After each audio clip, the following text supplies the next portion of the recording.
Assalamualaikum warahmatullahi wabarakatuh. Halo teman-teman semua, saya Muhammad Haryansyah dan rekan saya Afifah Destriawati pada hari ini dari kelompok 4 akan memaparkan materi tentang konseling lintas budaya dalam konteks konseling individual.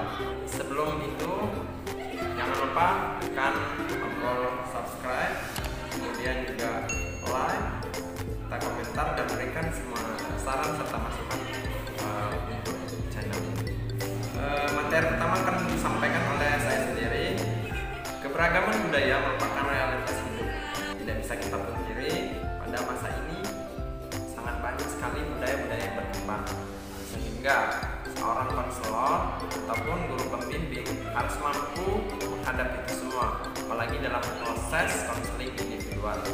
Karena dalam pemaknaan konseling individual itu sendiri merupakan suatu kegiatan atau suatu proses yang dilakukan oleh konselor atau seorang ahli kepada seorang klien, gunanya untuk mengentaskan permasalahan yang dialami oleh klien tersebut. Dalam hal ini kita kembalikan lagi kepada konsep yang pertama, yakni lintas budaya. Bagaimana seorang konselor harus mampu menyelaraskan antara proses konseling yang akan dilakukan dengan kebudayaan-budayaan yang berlaku terhadap klien.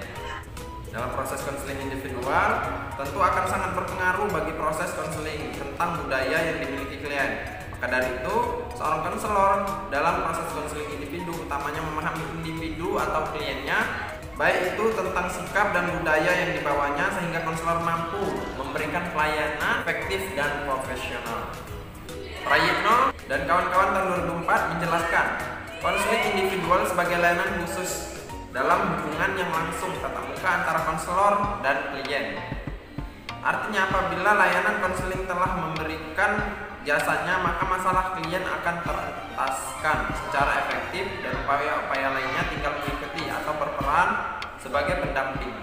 Atau dengan kata lain, mutu usaha yang benar-benar tinggi, ibarat seorang jejaka yang menafsu seorang gadis. Apabila jejaka itu telah mampu memikat jantung hati, maka segala urusan dan kehendak akan dapat diselenggarakan dan dicapai dengan lancar.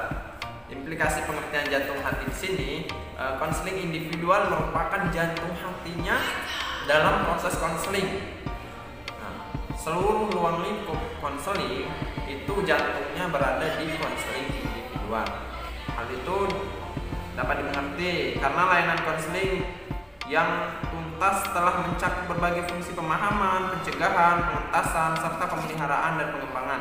Di samping itu perlu dipahami pula bahwa konseling multidimensial, mencapai aspek-aspek yang lebih luas dari apa yang muncul pada saat awal wawancara konseling. Prinsip dalam konseling individual itu yang pertama, individualisasi, kesadaran dan pemahaman tentang karakteristik masing-masing klien. Hal ini didasarkan pada hak masing-masing pribadi. Klien harus didekati dengan penuh hiburan berdasarkan kemanusiaan dan martabat. Kemudian yang kedua itu kebebasan, mengekspresikan perasaan, kesadaran tentang kebutuhan klien untuk mengekspresikan perasaannya ketika melaksanakan proses konseling. Mereka secara bebas tanpa dipersalahkan dan tanpa tekanan. Kemudian yang ketiga, pelibatan emosional yang terkendali, pembukaan terhadap perasaan klien dan pemahaman terhadap maksud respon terhadap perasaan mereka. Dan yang kelima itu perilaku yang tidak menghakimi, kemampuan untuk mengesampingkan prasangka, tuduhan dan sikap menghakimi atas situasi yang dipahami klien. Hal ini terkadang sulit dilakukan. Kemudian kebebasan klien untuk menentukan, kemudian juga ada kerahasiaan pun yang menjadi hal utama dalam proses konseling. Konseling lintas budaya dalam konteks konseling individual ada 4 elemen pokok. Yang pertama tadi adalah adanya hubungan, kemudian yang kedua ada 2 individual, yang ketiga adanya proses, yang keempat membantu individu dalam memecahkan masalah dan membuat keputusan. Jadi dalam proses konseling individual di dalam konteks konseling lintas budaya itu tetap melaksanakan proses konseling individual sebagaimana mestinya. Namun seorang konselor harus memperhatikan bagaimana kebudayaan dari seorang klien tersebut, sehingga proses konseling dapat terlaksana secara efisien, secara profesional dan efektif. Kemudian langkah-langkah dalam konseling individual. Langkah-langkah umum upaya pengentasan masalah melalui konseling pada dasarnya adalah yang pertama itu pemahaman masalah, kemudian yang kedua analisis sebab timbulnya masalah, aplikasi metode khusus, yang ketiga itu yang keempat evaluasi, dan kemudian yang kelima tindak lanjut. Usaha pemahaman masalah klien biasanya terkait langsung dengan kajian tentang sumber penyebab masalah itu. Dalam rangka masalah klien, konselor tidak boleh terpukau oleh deskripsi awal masalah. Benar-benar ketika melaksanakan penjajakan, memperhatikan apa yang disampaikan, jangan sampai terbawa oleh apa yang disampaikan konselor tersebut di awal saja, namun menggalinya dari berbagai sisi sehingga benar-benar mendapatkan apa itu sumber masalah yang dialami klien kita, sehingga nantinya dapat mencari solusi dari suatu permasalahan yang dialami oleh klien. Kemudian banyak ya, misalnya ada mengumpulkan informasi, menentukan tujuan, mencari alternatif yang mengkonfrontasikan klien, apa yang akan kita lakukan terhadap masalah ini. Dalam proses konseling individual ini yang terpenting adalah bagaimana menjalin hubungan yang baik antara seorang konselor dengan klien, sehingga nantinya dalam proses konseling tidak ada yang namanya saling menutupi atau konselor mempertahankan diri untuk tidak mengungkapkan permasalahannya, terus memperkuat mekanisme pertahanan dirinya atau defense mekanismenya, sehingga permasalahan yang dialami oleh klien tidak terungkap dalam hal ini. Makanya dalam proses konseling individual diterapkan yakni asas kerahasiaan dan asas keterbukaan dan asas kegiatan yang juga terlaksana di dalam proses konseling tersebut. Oleh karena itu, dalam konseling lintas budaya ini seorang konselor memperhatikan juga bagaimana kebudayaan dari klien tersebut sehingga nantinya mampu menyesuaikan diri dalam proses konseling tersebut dan konseling dapat terlaksana secara efektif. Mungkin itu saja, dan materi selanjutnya akan disampaikan oleh rekan saya Afifah Destriawati. Assalamualaikum warahmatullahi wabarakatuh. Baik teman-teman, langsung saja di sini saya akan melanjutkan penjelasan dari saudara Haryansyah.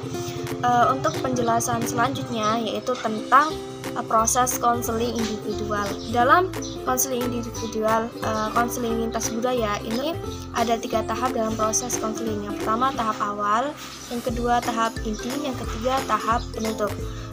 Memasuki tahap awal ini terjadi sejak pertama klien bertemu konselor sampai klien dan konselor itu menemukan masalahnya. Dalam tahap ini ada beberapa kegiatan yang dapat dilakukan. Yang pertama, membangun hubungan konseling.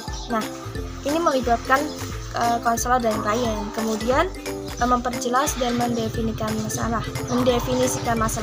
Nah, jika hubungan konseling sudah terbangun, kemudian konselor dan klien itu melibatkan diri, maka konselor dapat membantu memperjelas masalah klien.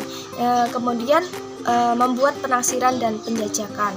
Nah, untuk selanjutnya itu menegosiasi kontrak. Nah, di sini membuat perjanjian antara konselor dan klien yang berisi yang pertama kontak waktu, berapa lama proses konseling itu dilaksanakan. Kemudian kontrak tugas, yaitu berbagi tugas antara konselor dan klien. Kemudian kontrak kerjasama dalam proses konseling, yaitu terbinanya peran dan tanggung jawab bersama antara konselor dan klien dalam keseluruhan rangkaian konseling.